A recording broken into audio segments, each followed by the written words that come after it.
तुळजापूर तालुक्यातील अणदूर येथील वत्सलानगर येथे माझी लाडकी बहीण योजनेअंतर्गत वत्सलानगर भागातील गरीब गरजू महिलांसोबत काम करत असलेली पौर्णिमा महिला बहुउद्देशीय संस्था व एकात्मिक बालविकास प्रकल्प तुळजापूर यांच्या वतीने माझी लाडकी बहीण योजनेचे फॉर्म भरून घेण्यात आले। यामध्ये वयवर्ष 21 ते 65 वयाच्या भगिनींचे फॉर्म भरण्यात आले व अनेक बहिणींच्या अडचणी सुद्धा दूर करण्यात आल्या। यामध्ये सुनांचे रेशन कार्ड मध्ये नाव नसल्यास अशा महिलांना उत्पन्नाचे प्रमाणपत्र काढण्यास सांगितले आहे व ज्यांचे आधार कार्ड नाही त्यांच्या वयाबाबत टीसीचा पुरावा लावण्यात येणार आहे। या महिला एकत्रित आल्यामुळे जवळपास 90% फॉर्म ऑफलाईन पद्धतीने भरून अंगणवाडी कार्यकर्त्या ताईंकडे सुपूर्द करण्यात आले आहेत। माझी लाडकी बहीण या योजनेच्या फॉर्मची माहिती भरून घेण्यासाठी एकात्मिक बालविकास प्रकल्प तुळजापूर याच्या पर्यवेक्षिका सौ खरात मॅडम व ग्रामपंचायत सदस्य डॉक्टर विवेक बिराजदार, अंगणवाडी कार्यकर्त्या, मदतनीस आणि पौर्णिमा संस्थेची टीम यांनी फार मोलाचे मार्गदर्शन केले। यामध्ये अंगणवाडी कार्यकर्त्या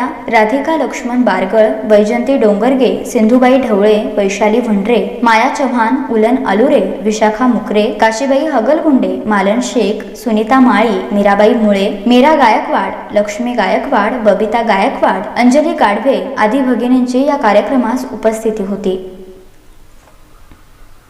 डी न्यूज मराठीसाठी लक्ष्मण दुपारगुडे, अणदूर, तुळजापूर।